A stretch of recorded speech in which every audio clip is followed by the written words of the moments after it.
అందరికీ నమస్కారం. శ్లోకం.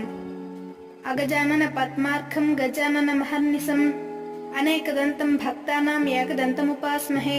ఈ శ్లోకం యొక్క అర్థం: అగజానన పద్మార్కం, పార్వతీదేవి ముఖం పద్మములా ప్రకాశించుటకు సూర్యుని వంటి వాడిని. గజానన మహర్నిశం, గజాననుడైన వినాయకుడు రాత్రింబవళ్ళు వెలుగుతూనే ఉంటాడు. అనేక దంతం భక్తానాం, భక్తులకు అనేక వరాలను ప్రసాదించువాడు. ఏకదంతం ఉపాస్మహే, ఒకదంతుడైన గణపతిని మేము భక్తితో ఉపాసించదము. ఈ శ్లోకం పూర్తి అర్థం: ఈ శ్లోకంలో గణేశుడిని ఆరాధించుకున్నారు. ఆయన పార్వతీదేవి కుమారుడు.